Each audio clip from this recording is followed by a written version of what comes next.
Драги гледачи, ве покануваме да бидете со нас во нашата утринска програма Разбуди се, која ќе се емитува секоја среда со почеток во 9 часот на Facebook страната на Радио Гласна надежда и на нашиот YouTube канал Радио Гласна надежда.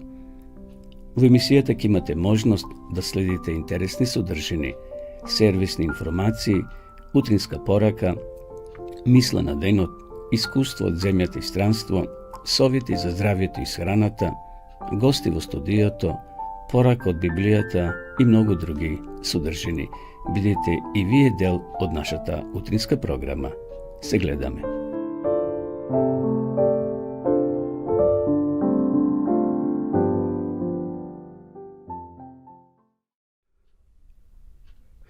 Почитувани гледачи, добро утро. Сречен поздрав од студиото на Радио Гласна надежда од Кавадарци. Ја започнуваме денешната утринска програма Разбуди се, која се емитува секоја среда со почеток во 9 часот. Верувам дека сте добро, дека сме будни и подготвени за новиот работен ден. Вообичаено нашата утринска емисија започнуваме со мисла на денот, па ве денеска ја одбрав следнава мисла. Најсрекните луѓе го немаат најдоброто од се, туку тие го прават најдоброто од се што имаат. Значи, има многу луѓе кои се богати, има многу луѓе кои се славни, кои се на насловните страници на дневните вестници, но не се срекни во својот живот. Познато е дека многу глумци, многу богати луѓе дури посегнале по својот живот затоа што не ја нашле среќата во богатството.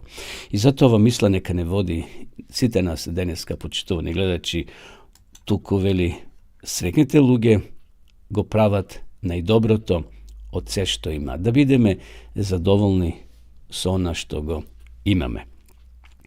Некој рекол дека човечкото око е како бунар, незаситно.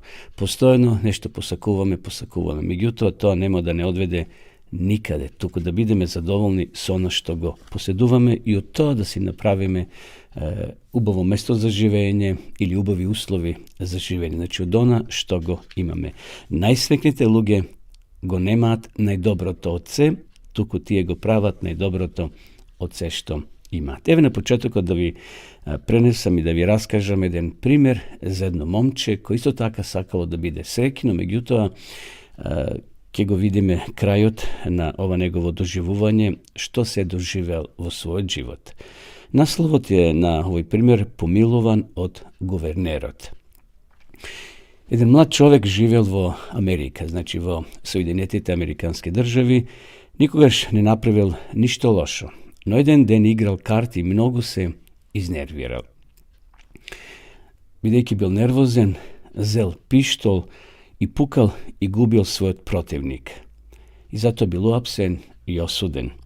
Присудата била смрт со бесење. Но поради примерниот живот што тој го живеел, неговите пријатели и роднини решиле да напишат петиција, значи жалба до гувернерот, и во овој случај молбата за помилување по пат на собирање на потписи влијаела на самиот гувернер. Секој имал желба да потпише. Набрзо и други градови слушнале за тоа, па така луѓето од целата држава почнале да ја потпишуваат петицијата. На крајот петицијата му била предадена на гувернерот, кој бил христијанин. Солзи му надоаѓале на очи кога ги гледал корпите полни со петиции. Решил да го помилува тој млад човек. Го напишал помилувањето, го ставил во джеб, па облечен како свештеник се упатил кон затвор, значи се облекол како свештеник. Кога се приближил до келијата на осудениот, младиот затвореник дошол до решетките и рекол: "Бегај од овде", повикал младичот, односно момчето.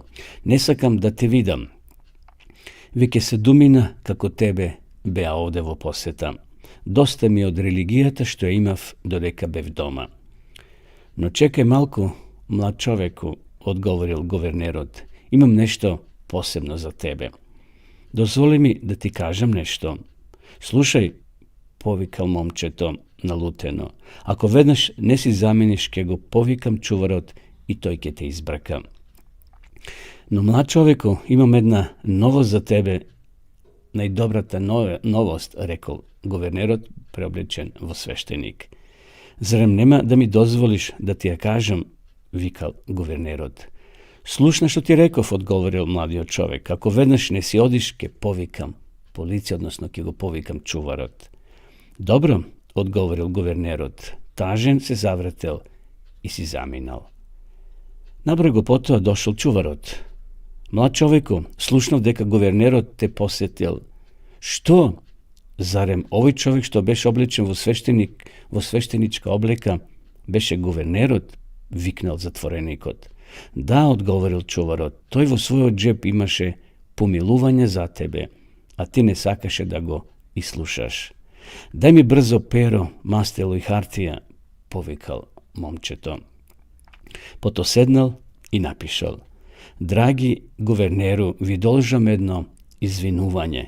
Žalam što taka se odnesovav kon tebe. I taka pošal da redi zborovi na izvinuvanje. Guvernerot go primil pismoto, go zavratel i na opačinata, znači drugata strana, napišal. Slučajot ne me interesira poveke.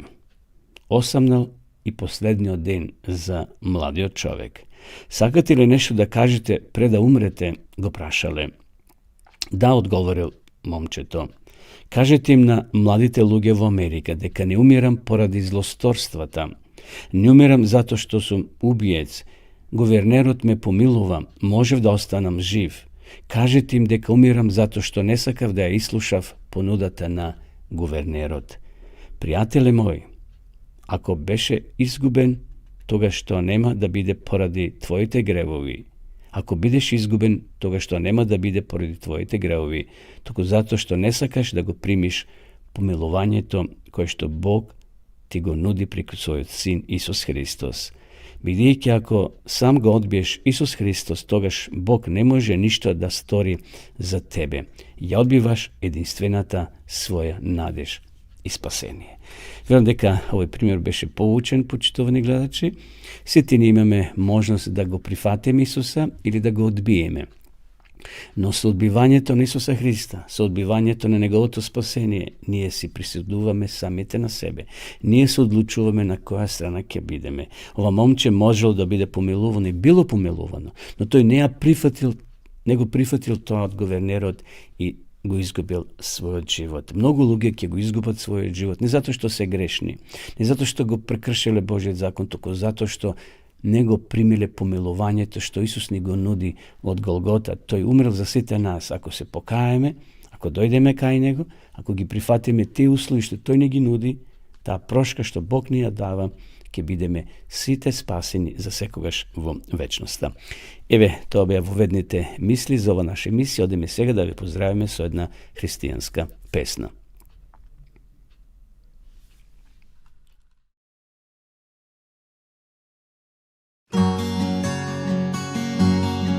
Dok sunce peče iznad žala, vreli kamen bijel od vala, mali čamac pristaje uz obalu.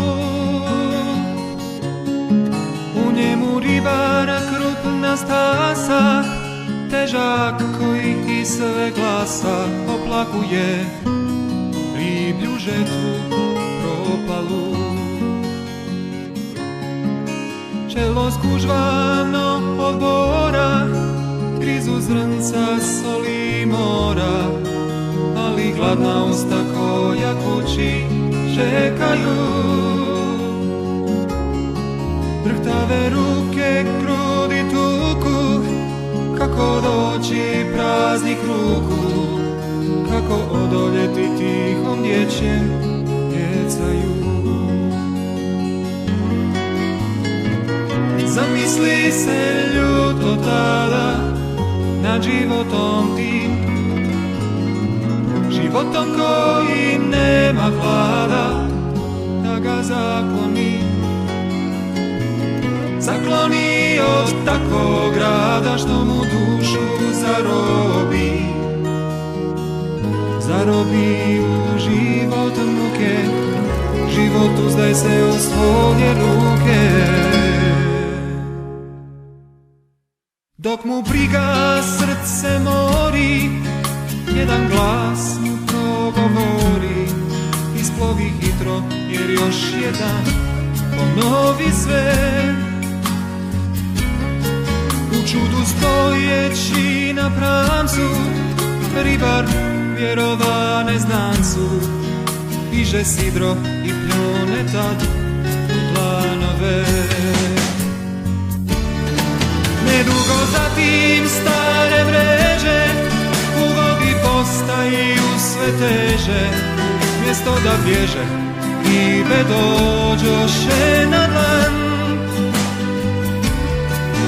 Dok je ribar sidrio svoj čamac, ajde za mnom, reče stranac, budi kamen i ispuni svoj san.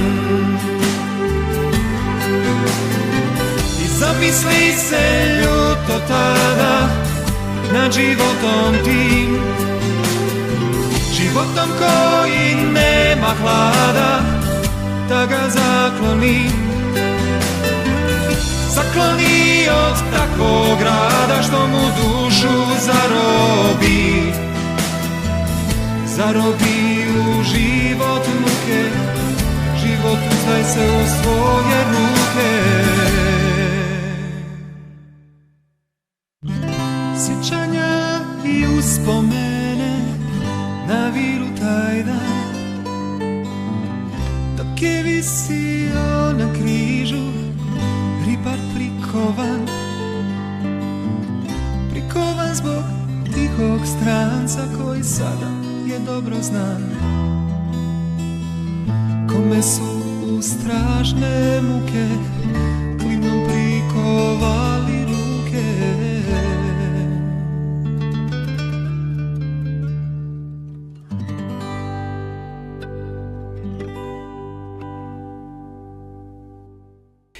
Уште еднаш поздрав до сите вас. Вие следите утринската програма на Радио Гласна надежта. Разбуди се емисија која се емитува секоја среда. Еве ќе продолжиме со утринската порака. Денеска ја наоѓаме во Библијата, значи во Светото писмо, во Пословици 15 глава 3 стих, значи во Приче Соломонове 15 глава 3 стих, еве поракава за утрово. Господовите очи се на секое место и ги наблюдуваат и лошите и добрите. Да го проследиме сега и коментарот. На секој народ кој се појавил на светската сцена му било дозволено да заземе свое место на земјата за да види дали ќе исполнува волјата на стражарот и светецот. Пророците го предскажувале појавувањето и подемите на големите светски царства, како што биле Вавилон, Медоперсија, Грција и Рим, односно Македонското царство. Кај секој од нив, како и кај послабите народи, историјата се повторувала. Сите имале своје време на проверка и нито едно не се одржало. Сите ја промашиле целта, славата им е потемнала и моќта ја изгубиле. И покрај тоа што народите ги отфрлиле божествените начела, предизвикувајќи го со тоа своето пропагање, сепак во текот на вековите божествената цел продолжила да се остварува. Тоа го видел пророкот Езекија во едно чудесно видение што го добил за време на робството во халдејската земја, кога пред неговиот зачуден поглед се покажале символите на највозвишената сила која управувала со постапките на земските владетели. Езекиел на бреговите на реката Хевар видел како од север доаѓа силен ветар и тој вели голем облак и оган кој се разгоруваше и околу него светлина и среде него, среде огнот, нешто слично на сјајна ковина. 4 живи суштества влечеле вкрстени тркала едно покрај друго, а повисоко над сето тоа беше како престол, по видението како камен сафир, а над престолот беше во обличе како човек, а во херовимите се гледаше човечка рака под крилјата. Тркалата биле така сложено распоредени што na prv pogled davale vpečatok na vistinska zbrka. Međutim, tije se dvižele vo sovršen red. Rakata što se naogjala pod krilata na herovimite gi održuvala nebesnite suštestva i upravuvala soniv, a tije gi nadvižuvale, odnosno gi pridvižuvale trkalata. Nad niv pak na prestolot od safir se naogjel večnjot, a okolo prestolot se nadvivalo vinožjeto znak na Božjata milost. Kako što se složenite mehanizmi sliči na vkrsteni trkala upravuvala rakata pod heromiskite krilja, taka i složenite slučuvanja vo čovečkite životi se pod Božja kontrola. Srede sudirite na bezredijeto među narodite, so nastanite na zemjata se upravova onoj što sedi na herovimite. I navistina, počtovani gledači, od ova utrinska poraka može da izvlečime pouka deka Bog i deneska upravo so sve ono što se slučuva nova zemlja. Kako što prorok Ezekija vo svojto vedenje gi vidjel ovje sceni koji navistina bile zbrkani, bi rekao, vidjeki to je bil zbunet, no sepak kako ti je trkala, sve ono što to je go vidjel sovršeno funkcioniralo. Vidjeki Božeta raka uprobuvala su sve to. I deneska Bog sve ušte gi drži što se veli koncite na nastanite v ovoj svet. Iako izgleda ponekoš kako da se propaje, kako da čovjek dominira, kako da zlotoveke go doživa svoj vrhunec, međutim sepak Bog, kako što veli tamo prorok Jovan v Otkrovenju, to četirite angeli sve ušte gi drža tije vetrišta na četirite strani na svetot, da ne dovaco sveta svoja sila. Vidjeki znajme deka silata, odnosno vetrištata se simbol na nevolji, na kataklizmi, na nevolji. Međutim, kraj od ovo kaže Bog. Vo Otkrovenje, vo poslednata glava, vo 22. glava pišova, deka Bog je kaže se svrši. Ne čovjek. Čovjek ima mog, ima atomske energije, ima atomski bombi, da je sprži zemljata nekoliko pati, no Bog nema da dozvoli to da se sluči, zašto sepak togaš Božja rečki bide nevistinita. A Bog je vistinit i zato da se nadevame deka Bog se ušte gi vodi i gi drži nastanite na nova planeta. Gospodovito oči se na sekoje mesto, veli prorok, veli Solomon vo svojite izreki. Gospodovito oči se na sekoje mesto i gi nabljuduvat i lošite i dobrite. Gospod dal prilika na četirite carstva gi spomnav, kako Vavelo Medo-Persijsko, Makedonsko to carstvo i Rimsko, međutim znajme ti je propadnale, otišli vo zabora, vo pepel. Petoto svetsko carstvo, kako što je prorok Daniel, ki ga osnova same od Bog, koga Isuske dojde naskoro na ova zemlja. Ode mi sega povtorno so jedna uva pesna da продолжиме со нашата програма.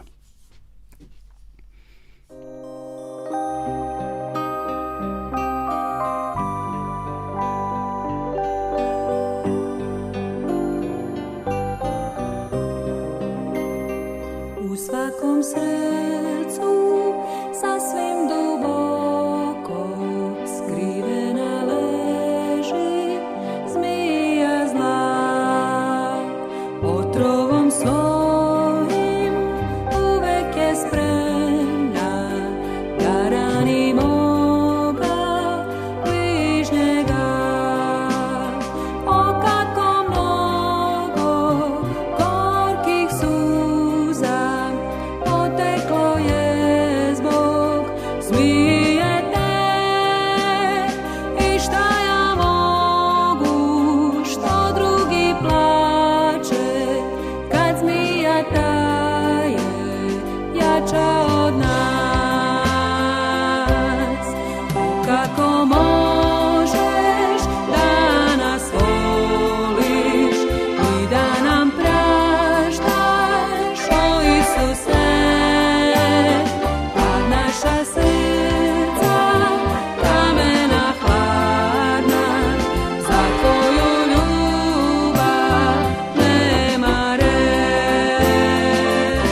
Продолжуваме со нашата програма. Почна гледачи, следува рубриката Вести од земјата и од странство.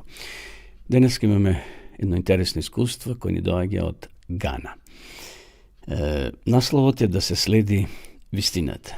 Дали ја ние следиме вистината? Еве ќе слушнеме во ова интересно искуство на едно момче по име Обед, кој ја пронашол вистината. Дедото му предложил на Обед да се запише во адвентистичкото средно училиште во западноафриканската држава Гана. Но неговиот очув остро се спротиставил на оваа идеја. Нема да го пуштам да оди во тоа средно училиште, бидејќи ќе се врати како адвентист, рекол очувот на Обед, кој бил свештеник на друга христијанска заедница. Сепак Обед на крајот се запишал во државната интернатска школа. Таму дознал за адвентистите. Додека бил на училиште, секоја недела присуствувал на црковните служби со други ученици во една од училниците. Тој верно го прославувал Бога од година во година. На крајот од завршата година учениците од пониските оделенија биле испратени дома, додека матурантите еден месец се подготвувале за завршните испити. Бидејќи на кампусот имало малку ученици, неделните служби биле откажани. Поминало една седмица, втора, трета и така натаму. На Обед му недосасувале неделните состаноци. Во последниот викенд пред завршните испити видел тројца другари од оделението како го напуштат кампусот во сабота наутро. Бил убаво облечени и рекле дека ќе одаат во црква. Може ли да дојдем јас со вас? Ги запрашал Обед. Обед им се придружил на двете момчиња и една девојка и отишол со нив во адвентистичката црква.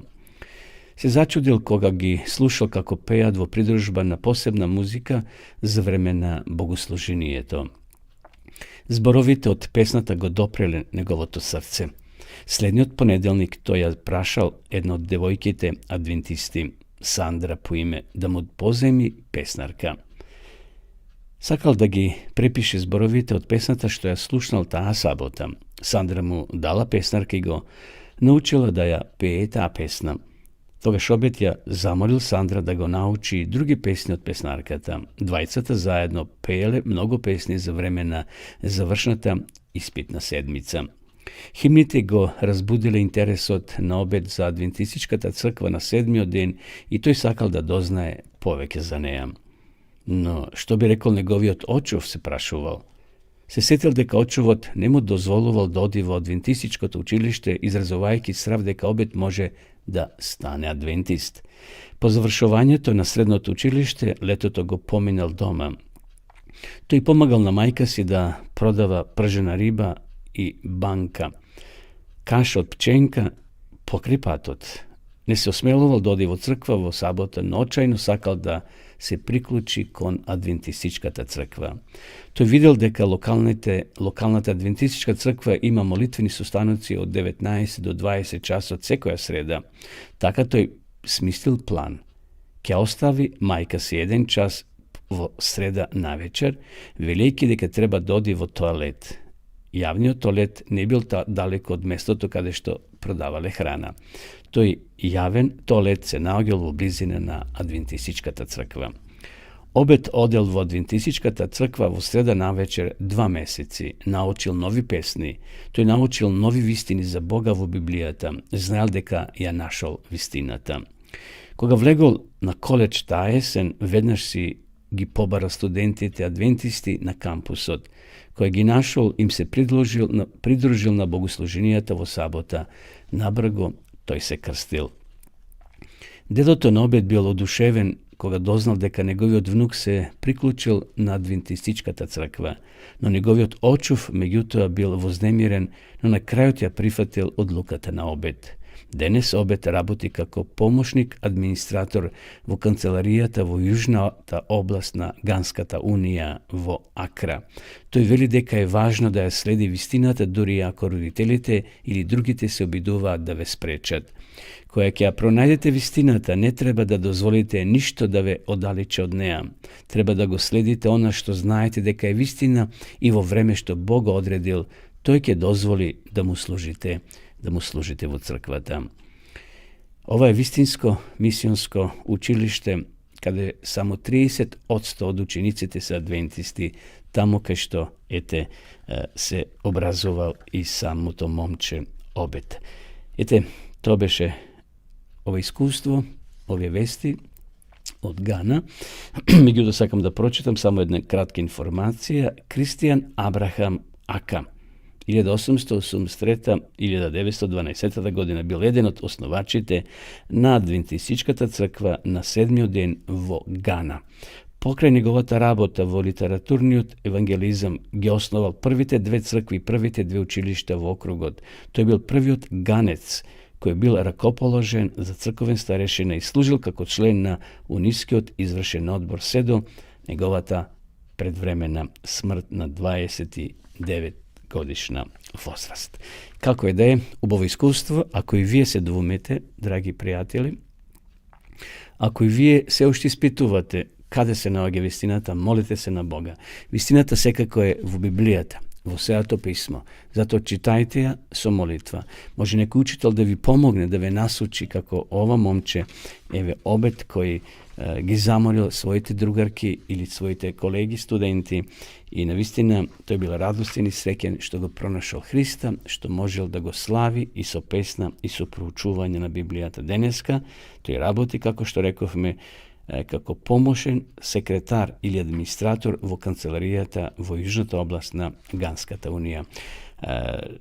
Господ нека не сите благослови да ја следиме таа вистина, зашто Исус рекол: јас сум патот, вистината и животот. Одиме сега повторно со песна.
Почитувани гледачи, вие следите утринската програма Разбуди се на радио Глас на надежта. Поздрав до сите вас кои Меѓу време се вклучивте и во живо следите нашата програма. Имаме гледачи најмногу секако од Македонија, но име од странстве возвраќаме поздрави до нашата гледачка Саветка.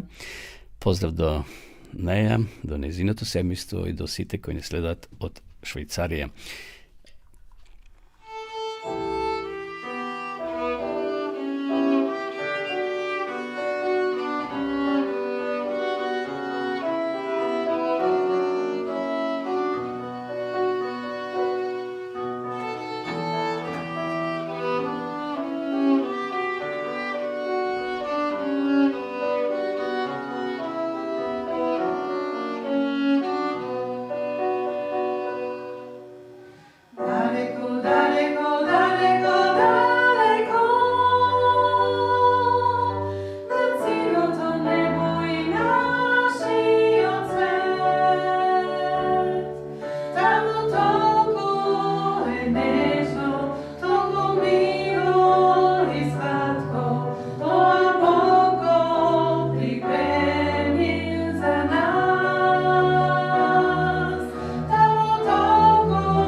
Мудрецот и ангелот. Пристигнал мудрецот на небесата и се сретнал со ангелот. Како го помина својот живот на земјата? Го прашал ангелот. Јас постојано бев во потрага по вистината, одговорил мудрецот. Тоа е прекрасно, го пофалил ангелот. А што правеше ти за да ја најдеш таа вистина? Со што се занимаваше за да ја увидиш? Мудроста ја собирале луѓето и ја запишувале во книги. Затоа јас многу читав, му одговорил мудрецот на ангелот. Ангелот се насмевнал. Небесната мудрост им се предава на луѓето преку религијата, затоа јас ги изучував книгите и посетував храмови, одговорил мудрецот. Насмевката на ангелот станала посветла. Јас патував, беседев, спорев со други мудри луѓе и во наши спорови се раѓаше правдата и вистината. Ангелот благонаклоно се насмевнал. Мудрецот замолчал. Лицето на ангелот станало сериозно, а насмевката исчезнала. Направив нешто неправилно? Зачудено прашал мудрецот. Правилно е сето тоа што ми го кажа, но ти ништо не раскажа за љубовта, одговорил ангелот, замислувајќи се. Јас немав време за таа љубов, затоа што бев во потрага по вистината, гордо одговорил мудрецот. Каде што нема љубов, нема ни вистина. Длабоката вистина се раѓа само од длабока љубов. Тажно одговорил ангелот и се сокрил.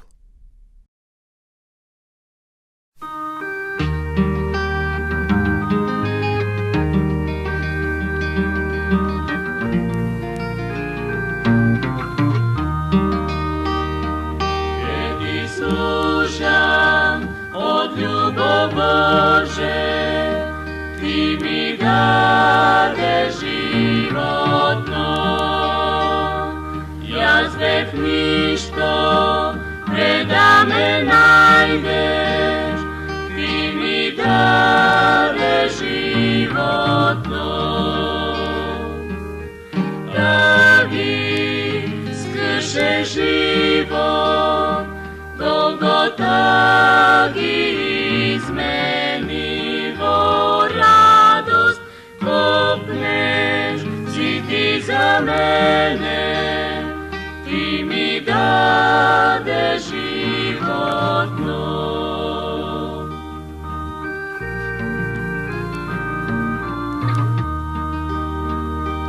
Ke ti služam od ljubov Bože, Ti mi dade životno, ja zbeh ništo, preda me najdeš, Ti mi dade životno. Dragi, skrše život, Golgota izmenivo radost, kopneš, si ti za mene, ti mi dade životno, ti mi dade životno.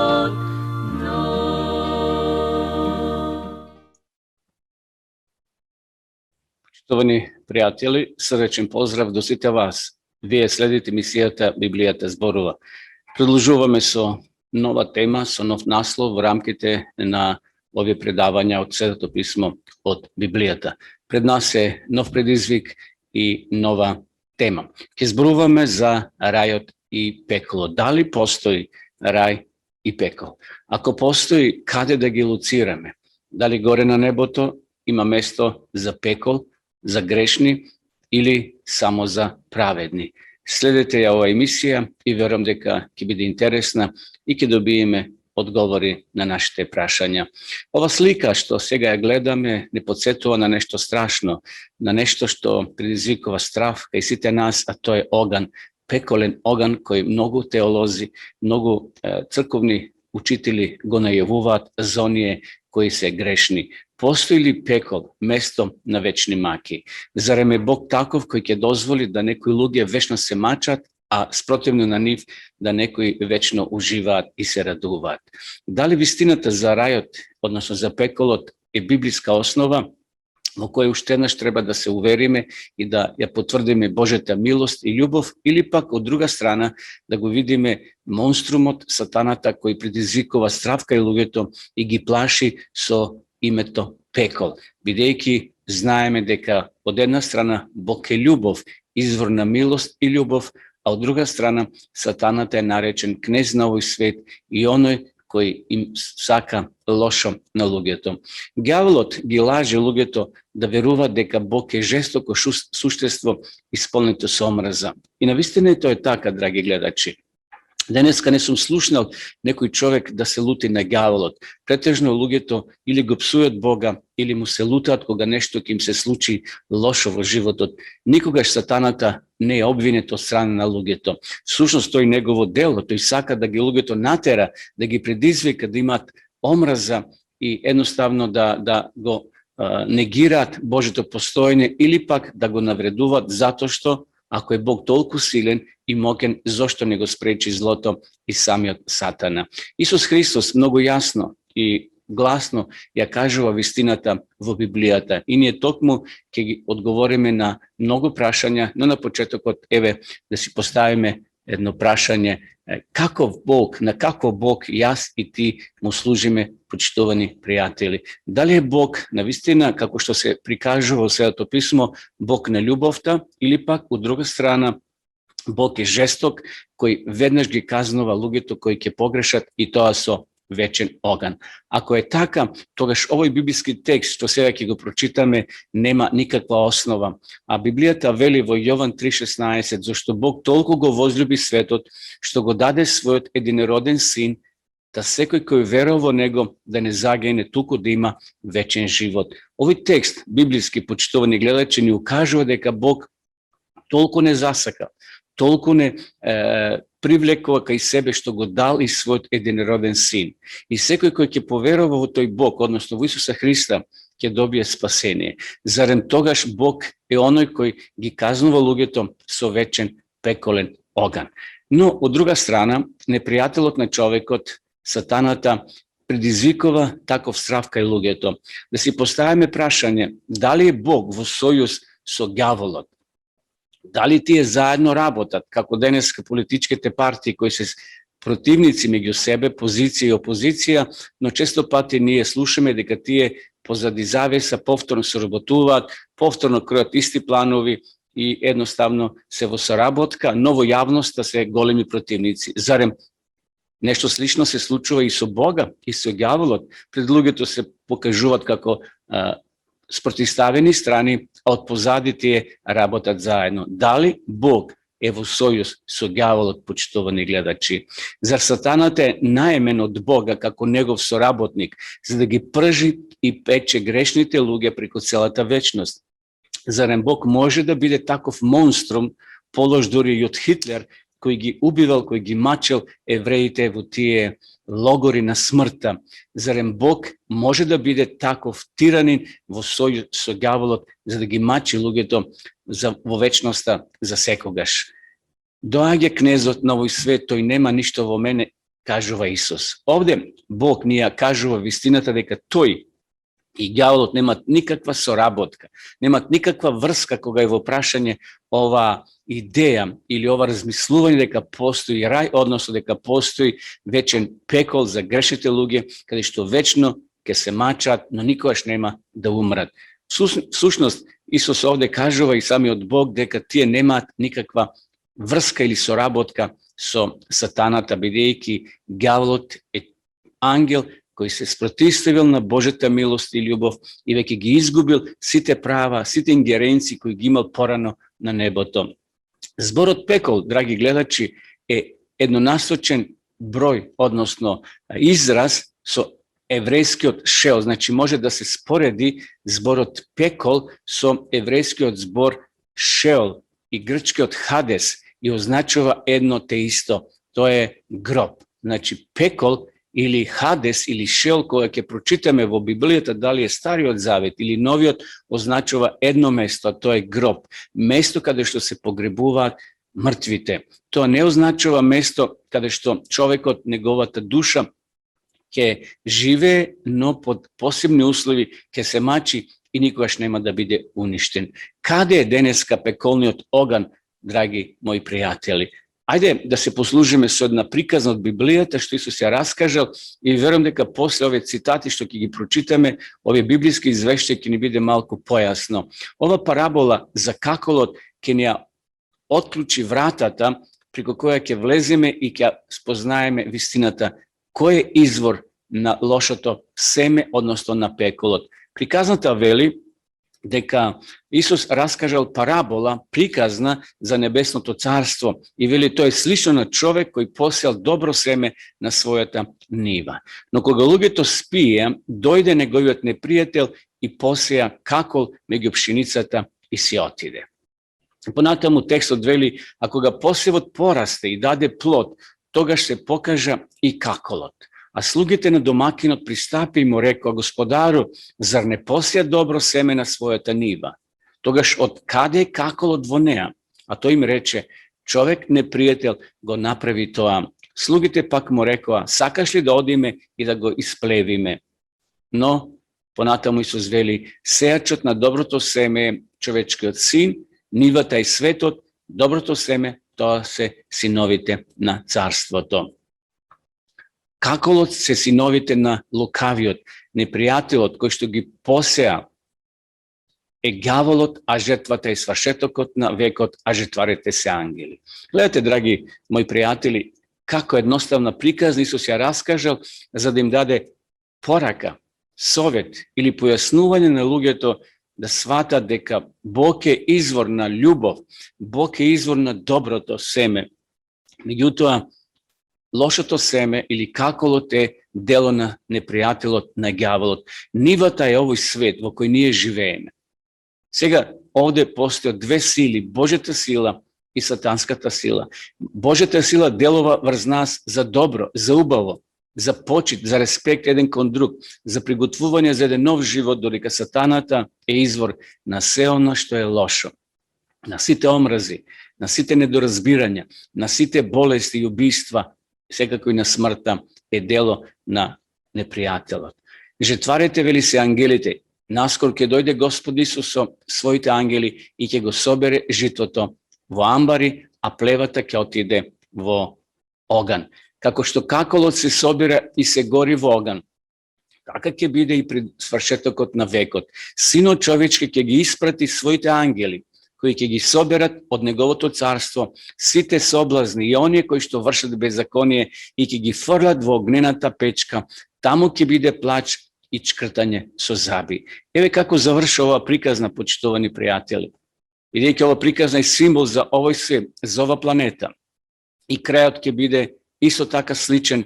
Добрите луѓе ќе бидат земени со Бога на небото, а лошите ќе останат овде 1000 години според Библијата. После 1000 години ќе воскреснат грешните и ќе добијат осуда, уништување. Со оган ќе биде уништена ова планета, но нема да трае тоа уништување вечно, како што некои теолози сакаат тоа да го представат. Така ќе биде и при свршетокот на векот, вели Исус. Ангелите ќе излезат и ќе ги оделат злите според праведните, од сред праведните и ќе ги фрлат во огнената печка. Тамо ќе биде плач и чкртање со заби. Ова е крајот, драги гледачи. Ово уништување нема да трае вечно, ќе има свој почеток и свој крај. Меѓутоа, ова е слика за последното време, слика за уништување нова планета и за сите грешни. Тоа ќе биде време кога едни ќе велат, еве го нашиот Господ, кога го чекавме, ќе се радуваат, а другите ќе викаат и ќе бидат уплашени. Господ знае како да ги избави побожните од искушенија, а неправедните да ги запази за казнување на судниот ден. Значи, ќе дојде ден на радост, но ќе дојде ден суден за грешните. Тоа ќе биде место кај што ќе примат платата, наградата, вечен живот, а оние другите ќе добијат суд, уништување за секогаш. Но тоа уништување и мачење нема да трае вечно. Еве, да си поставиме прашање, кога е судниот ден? Кога ќе дојде тој суден ден? Дали во часот на смртта, душата на човекот оди во рај, ако е добар, како некои што велат, а ние зборувавме во претходните предавања дека нема денеска рај и пекол, или пак душата на грешниот оди во пеколот и се мачи. Зашто Синот човечки ќе дојде во славата на својот татко со своите ангели и тогаш ќе му даде на секој според делата негови, што е нормално.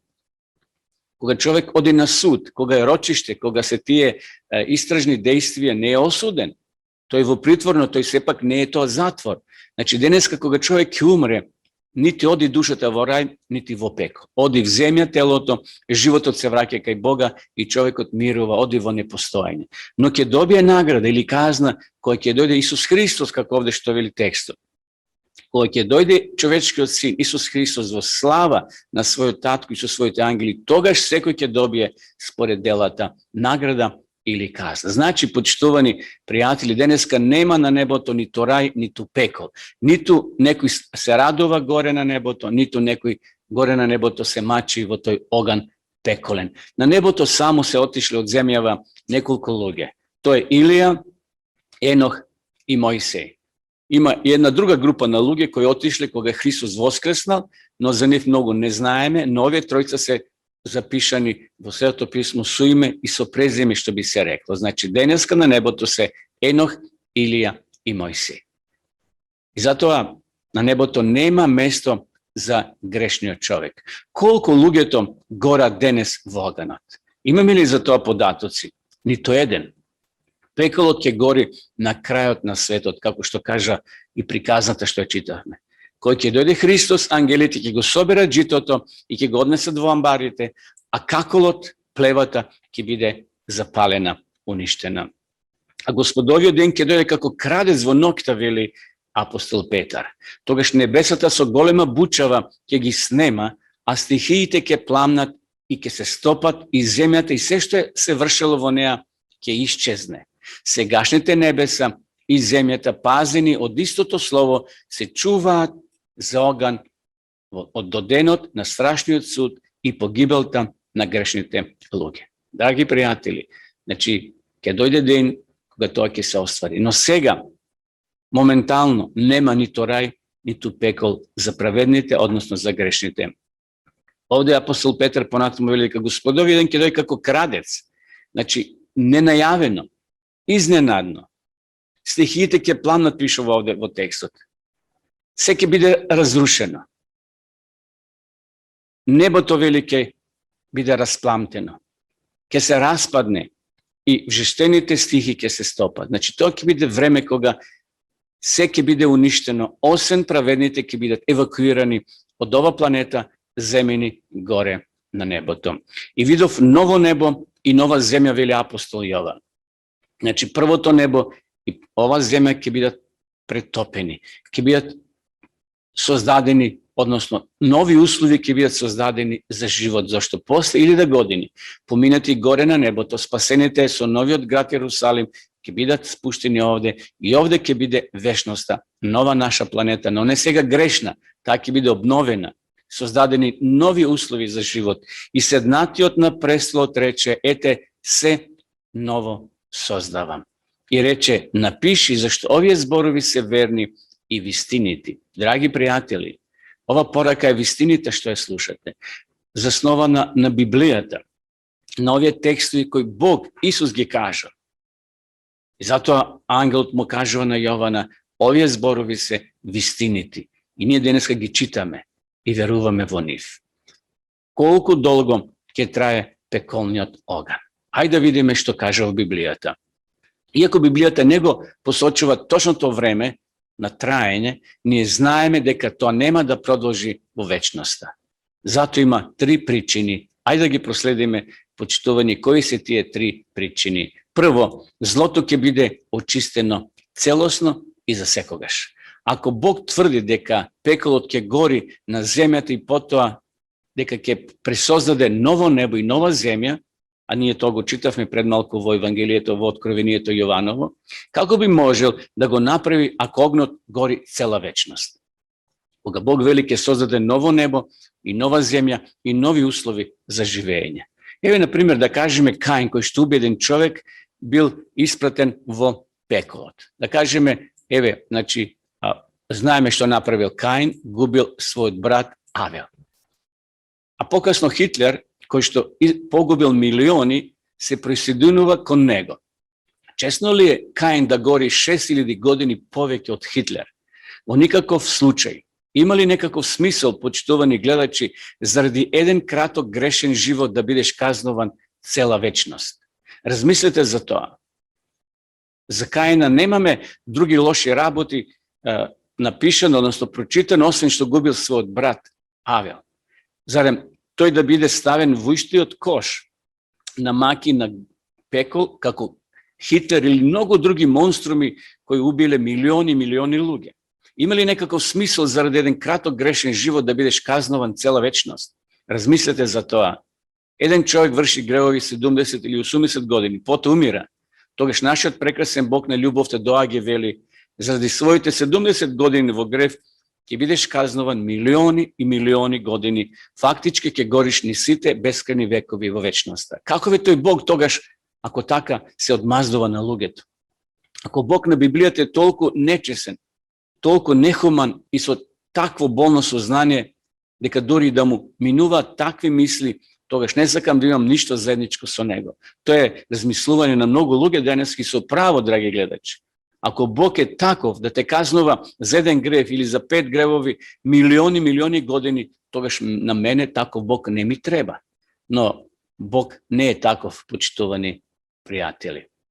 Сатаната е тој кој сака да не наведе да имаме погрешно размислување за Господа. Човек не е бесмртен. Тоа треба да не биде многу јасно и гласно да го подвлечеме, бидејќи Библијата тоа многу транспарентно го опишува. Само оние кои го сакат Исуса, ќе им се даде бесмртност при второто доаѓање. Но ако грешниците горат цела вечност, тогаш немаат ли и тие вечен живот? За да бидеш мачен вечно, треба да живееш вечно. Гледате ѓаволот како ги поставува работите. И затоа тој на Ева е рекол, нема да умреш. Да, ти ќе умреш физички, но душата ќе ти живее во вечноста. Ти ќе бидеш таму, можеби во она другата група, но и ти ќе живееш без разлика што ќе бидеш во пеколот. Нема да умреш никогаш. Тоа е идеја на ѓаволот денес која се заснова на погрешна основа. Значи некои ќе се мачат вечно, а една група ќе живеат вечно. Но важно, после толку и толку години, ти ќе се префрлиш во онаа група на рајот, бидејќи некои веруваат и во третата опција, тоа е чистилиште. Место кај што човекот ќе испашта со години и на крајот Бог ќе се смилува и повторно ќе те врати во на првата група во рајот. Самата логика ја отврла можноста пеколот да гори вечно, почитувани пријатели. Грешниците умираат, тие не се мачаат вечно.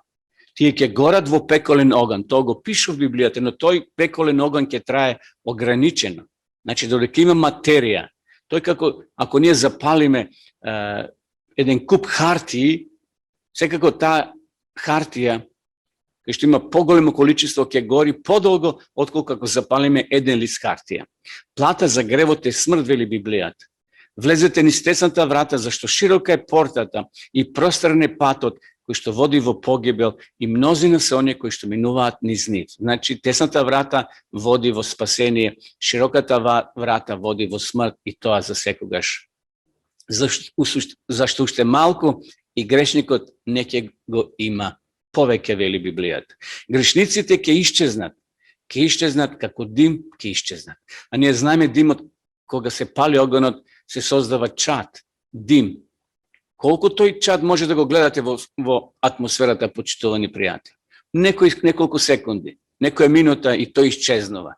Така овде текстот вели и грешните ќе исчезнат за секогаш. Тоа го пишува Давид во Псалом 37 глава. Значи, драги пријатели, кога зборуваме за пеколниот оган, еве што ни кажува пророк Исаија. Зашто еве иде денот кој ќе гори како печка и сите горделиви и сите злосторници ќе бидат како плева. И тој ден кој што наближува ќе ги изгори, вели Господ на силите, та нема да остави ни корен, ниту гранче. А вам кои се боите од моето име, ќе ви изгрее сонцето на правдата, со исцелување во крилата своји ќе излезете играјки како телиња на пасење. Ќе ги газите беззакониците, зашто тие ќе бидат пепел од стапалата на вашите нозе во денот што го подготвувам, вели Господ на воинствата. Повторно овде како се споредени со плева грешните, оние кои за секојаш ќе исчезнат. Но сатаната е вешт мајстор. Тој е упорен во својата тактика и тој фрла својата мрежа што повеќе и повеќе луѓе да ги заведе. И слезе оган од небото, од Бога од небото и ги проголт. Ова е конечот, ова е крајот, драги гледачи. Кога сатаната ќе се дрзне да ги мобилизира воскреснатите луѓе во второто воскресение, односно кога тие ќе воскреснат грешните и тој ќе ги мобилизира да го освет небесниот град Ерусалим, тогаш Бог конечно ќе пушти пеколен оган, но тој оган нема да биде вечен, тој ќе биде со временски карактер, додека не изгорат и земјата не се претопи и потоа Бог ќе каже создавам ново небо и нова земја. Со многуте греови твои во неправедната твоја трговија, ти ги оскврни твоите светилишта, и јас ќе пуштам оган пред тебе, кој што ќе те изеде и ќе те претори во пепел. Еве Божјата изјава, драги пријатели. Бог ќе пушти оган, но тој нема да трае вечно. Овде ќе бидат уништени и ѓаволот, коренот, како што читавме, и гранките, а гранките се символ за грешните луѓе. Тоа ќе биде време на ужас и нема да те има повеќе, пишува пророк Езекија во своето пророштво. Нема повеќе ѓавол, нема повеќе грев, нема повеќе омрза, нема болести, нема смрт, зашто пророкот пишува се е тоа минато, ете Господ создава се ново. Огнот не е најстрашното нешто во пеколо, драги пријатели. Тоа е најбрзиот, најмилостивиот начин на Бога да го уништи за секогаш злото, злите и злиот. Се мисли на ѓаволот. Вистинскиот пекол е во тоа што ќе ги пропуштиме небото, вечноста или вечната радост, зашто сме сметеле дека задоволството на гревот се поважни од вечниот живот. Тоа ќе биде најтрагичното. Инако луѓето ќе бидат уништени и тоа нема многу да го осетат. Смртта ќе настапи брзо, но самата помисла дека сме го изгубиле небото, дека сме го изгубиле рајот, затоа што сме го слушале ѓаволот и неговите симпатизери, тоа ќе биде најстрашното. Можеби за едно задоволство или две ќе го пропуштиш она што е неважното, вечниот живот. Кажим, жив сум јас, вели Господ Бог. Јас не ја сакам смртта на грешникот, туку грешникот да се одврати од својот пат и да живее. Вратете се од вашите лоши патишта, зошто да умрете. Гледате како апел ни упатува овде Бог, драги пријатели. Толку Господ не сака и тој не повикува да се вратиме на време, да не им веруваме на таквите црковни учители кои ни учат погрешно, дека постои пекол и не плашат со таа помисла дека вечно ќе се мачиме. Нема вечно мачење, нема вечен пекол, почитувани пријатели. Денеска е еден дел од пеколот кој го преживуваме ние на оваа грешна планета, кај што се мачиме, боледуваме и на крајот умираме. Тука го гледаме Бог таков, какво што е во суштината, Бог на љубовта, Бог на милоста.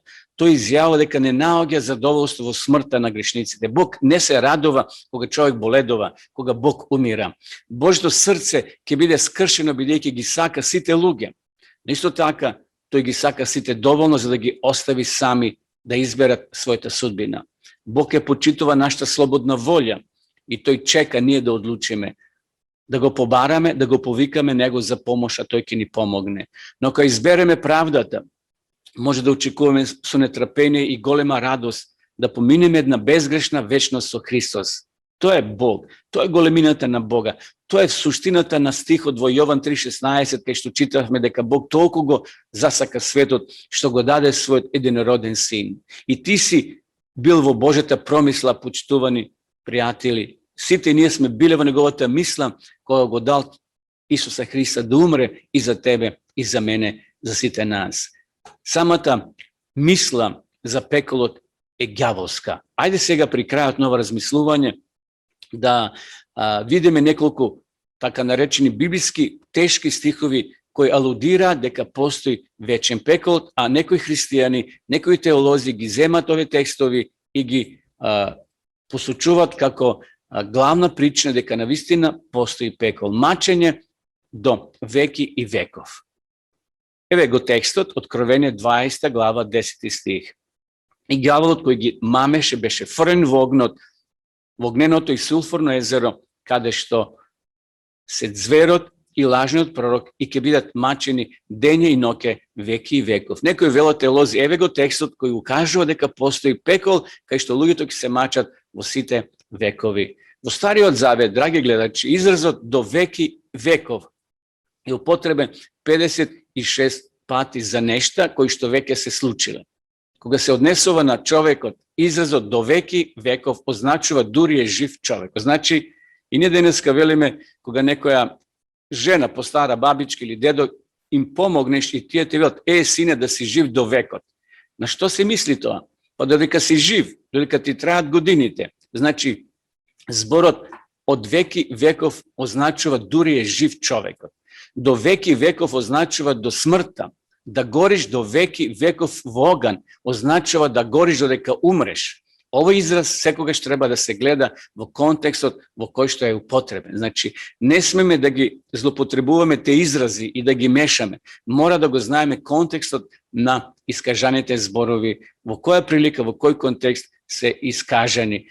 Ponatamo, pišova v Biblijata neizgaslivi od ogan.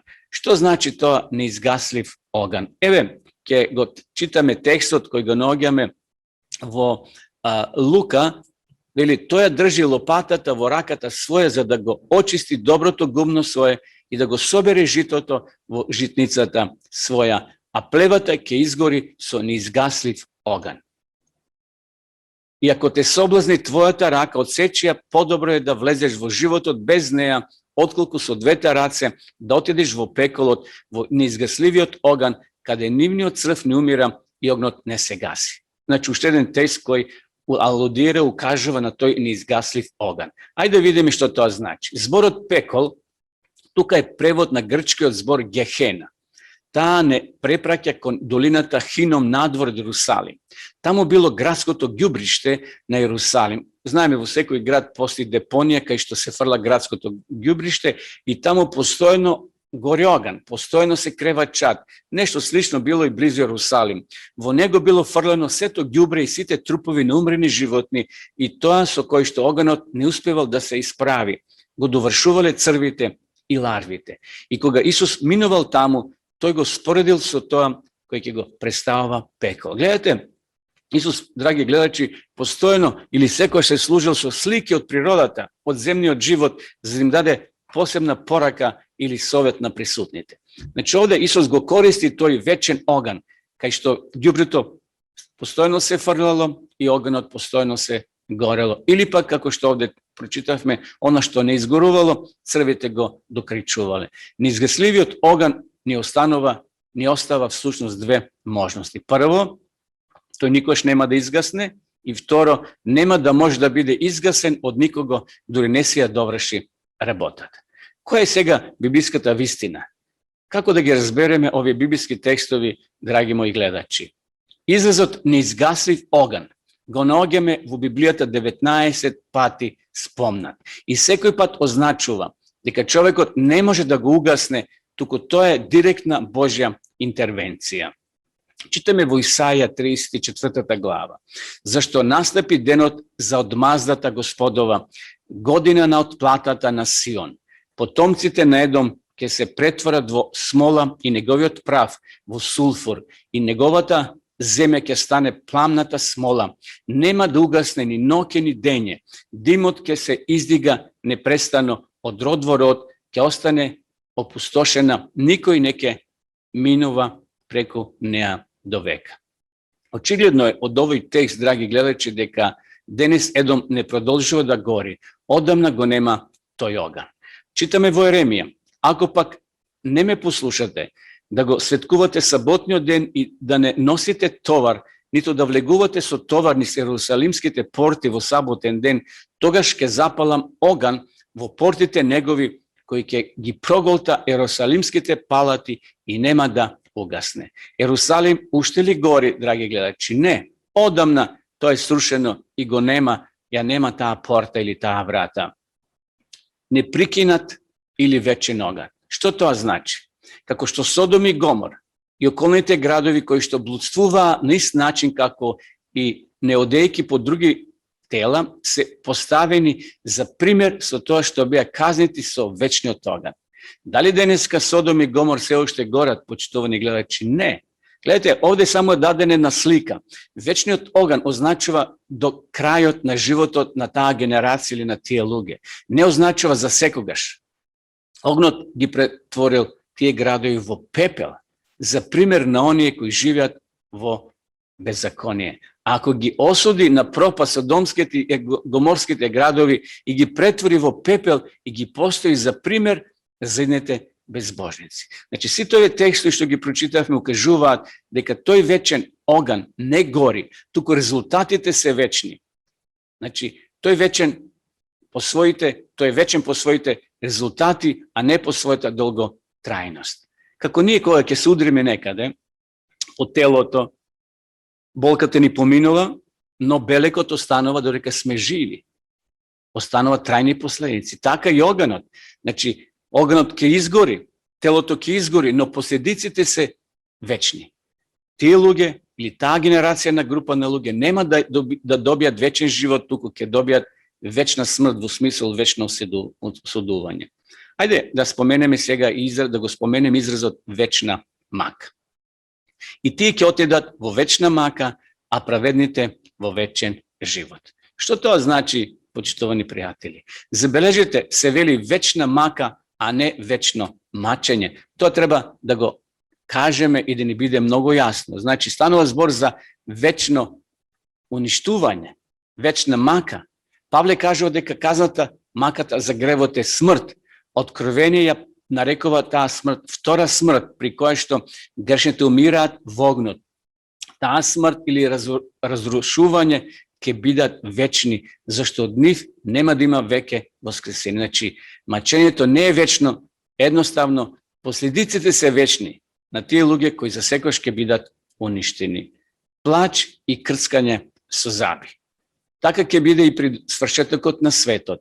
Ангелите ќе излезат и ќе ги оделат лошите од праведните и ќе ги фрлат во жарената печка. Таму ќе биде плач и крцање со заби. Што тоа значи, драги гледачи? Тоа ќе биде жалење што изгубиле вечноста. Можноста и тие да бидат во небесното царство. Тоа ќе биде плачење и крцкање со заби, но тоа нема да имат корист од тоа, бидејќи враќање повеќе нема и покаяние невозможно. Што ќе направи Исус за својот народ по уништувањето на гревот? Но ние според неговото ветување очекуваме ново небо и нова земја, во која што ќе се настани правдата. Многу луѓе ќе изгубат ова привилегија, односно ова можност да бидат со Исуса во вечност. Зошто? Затоа што за време на својот живот слушале погрешни учители, оделе по широкиот пат, наместо да одат по патот кој Исус го поставил. И ќе избрише Бог секоја солза од очите нивни. И смрт не ќе има веќе ни плач, ни пискот, ниту болка, бидејќи поранешното помина. Ова е крајот, драги пријатели. Овде едни ќе се радуваат, едни ќе тагуваат. Не вечно. Нема вечно да се мачат. Туку ќе бидат последиците вечни, затоа што неки имат повторно прилика да се вратат назад и тие да бидат во групата на спасените. Во која група ќе се најдеме ние, зависи од нашиот избор денеска. Отиете и јас создавам ново небо и нова земја, а поранешните нема да се спомнуваат повеќе, ниту ќе доаѓаат на ум. Значи, Бог секи избрише лошо во нашите умови. Сите лоши слики ќе бидат уништени. Само ќе се сеќаваме на добрите работи. Ако се најдеме таму, драги гледачи, ќе се препознаеме. А она лошо што сме го доживеле во животот ќе биде избришено, уништено. Зашто Господ ќе ни создаде еден нов почеток. Почеток кој ќе нема крај. Затоа сега е прилика да се одлучиш и да поверуваш во библиската вистина, дека денес нема ниту рај, ниту пекол. Покојните одат земја, животот се враќа кај Бога и чекаат воскресение. Кога Исус ќе дојде наскоро, ќе воскреснат праведните во првото воскресение. Грешните после 1000 години ќе воскреснат во второто воскресение. Но не да примат награда, туку казна. Тоа ќе биде пеколот. Овде нова земја ќе биде пеколот, но тој пекол ќе трае со временски карактер. Бог ќе пушти оган, вели Светото писмо, да ја претопи планета, ова земја ќе создаде ново небо и нова земја. Зашто според Библијата постојат 3 неба. Ова првото небо што ние го гледаме, Бог ќе го очисти, зашто е загадено. Ќе создаде нова атмосфера, нови услови за еден нов почеток, за еден нов живот Ovde ќе трае вечниот живот на оваа планета, денеска каде што ние живееме. Господ да ни помогне и да не удостои и ние да бидеме граѓани, жители на новата земја што Господ ќе ја создаде. Поздрав, почитувани гледачи, до сите вас. Да се помолиме. Драги Боже, Ти благодариме за ова вистина, за ова откровение дека нема пекол, што ѓавол денеска ги плаши милиони луѓе, дека Господ е таков тиранин, дека Господ е толку лош што ги казнува своите зли деца со пеколен оган. Ти благодариме за милоста Твоја, Господе, за љубовта Твоја, што постојано зрачи и не повикува денеска да дојдеме такви какви што сме кај Тебе, да се покаеме и да Те прифатиме за наш Спасител и Учител. Благослови на сите нас, Господе, и помогни ни да бидеме со Тебе во вечност еден ден. Тоа е наша молитва и Те молимо, слиши во Христово име. Амин.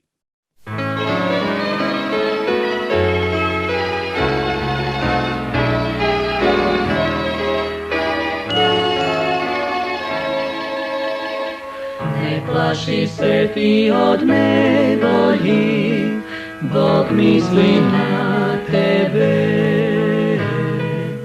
Pod krilata Sina ljubovka, Bog misli na tebe. Bog misli na tebe, vo sekoj čas i sekoj dni. Se bliži za tebe, Bog misli na tebe.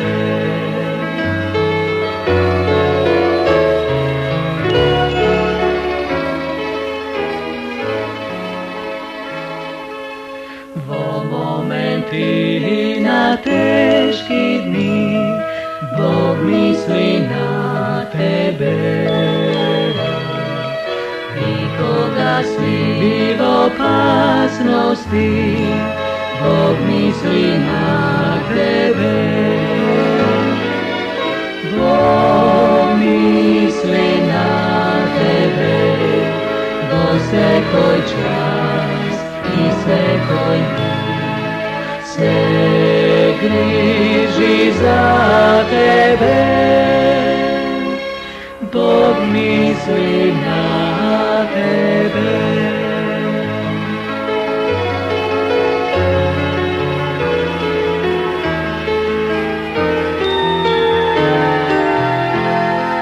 Bilo što da se slučuva, Bog misli na tebe.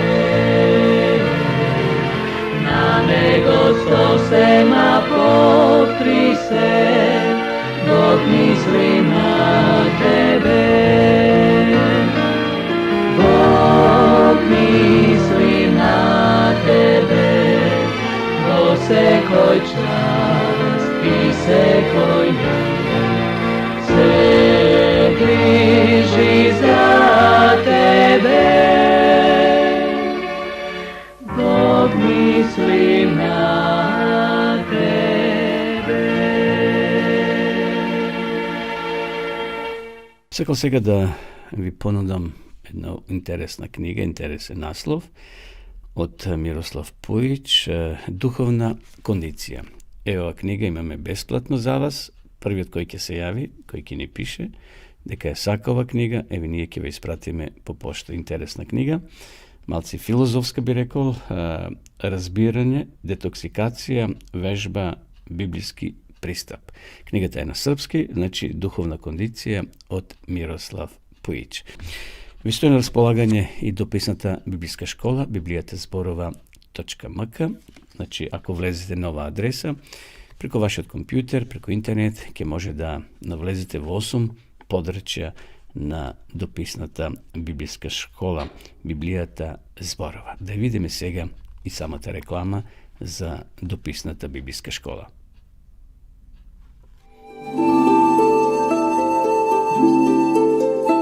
Почитувани пријатели, доколку сакате да ја изучувате Библијата, имате изворедна прилика тоа да го сторите преку онлайн веб страницата на Библијата зборува.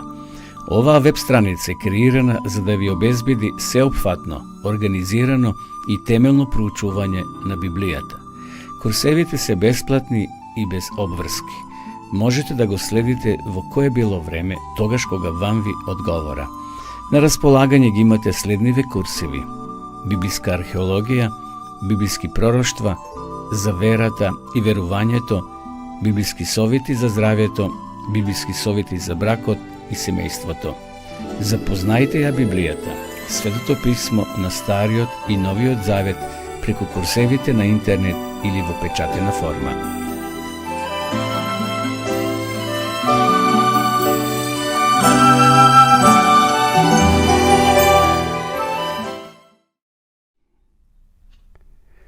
Почитувани гледачи, ве полека дојдовме до крајот на ова наша денешна утринска програма Разбуди се.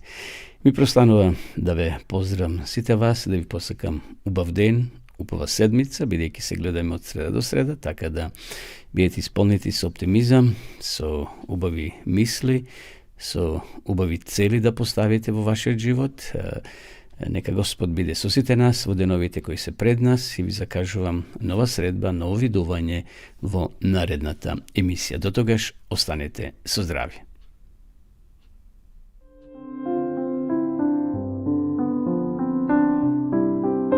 Драги гледачи, ве покануваме да бидете со нас во нашата утринска програма Разбуди се, која ќе се емитува секоја среда со почеток во 9 часот на Facebook страната на Радио Гласна надежда и на нашиот YouTube канал Радио Гласна надежда.